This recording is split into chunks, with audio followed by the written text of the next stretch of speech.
and balance of trying to figure out, how important is it to focus on money? Because I think what Ren is saying is, don't let that become the central root of your concentration, the central root of your focus. Like that's where people get under this illusion that, it's all about money. It's all about the career. Yes, those things are important, but can't make that the central focus, because then you sacrifice everything else in your life. And you could argue in a lot of different ways that those other things might be even more important than money. Not saying that money isn't important, but I think some of the things that are the most fruitful in our lives and bring us the most passion, joy, happiness, all of those good feelings and all of those good chemicals that enter our brain are the relationships with our loved ones, with our friends, with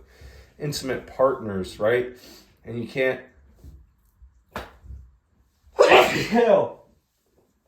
you can't sacrifice all of that all of the time just so you can make a shit ton of money. I don't know, man. It's a weird balance. That's why I'm asking the question.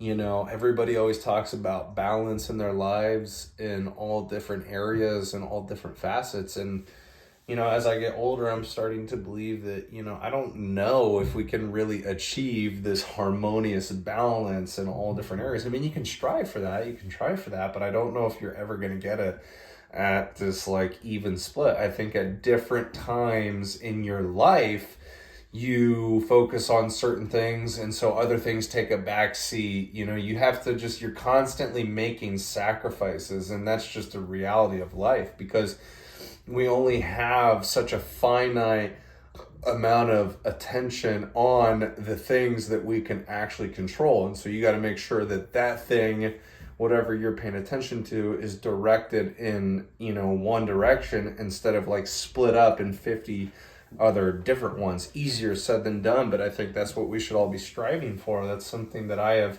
kind of realized in these last 4 days as I've taken some time off from work, to just work on myself, and did some different things to pour into myself, to invest in myself. And one of the biggest takeaways that I had in these 4 days was, I think I just need to lock in a little bit more. I need to focus on the things that I want to build, the things that I want to create, the areas in my life where I want to get better. I need to lock in. I think that is a skill, a deficit that it's a skill that everybody needs to develop.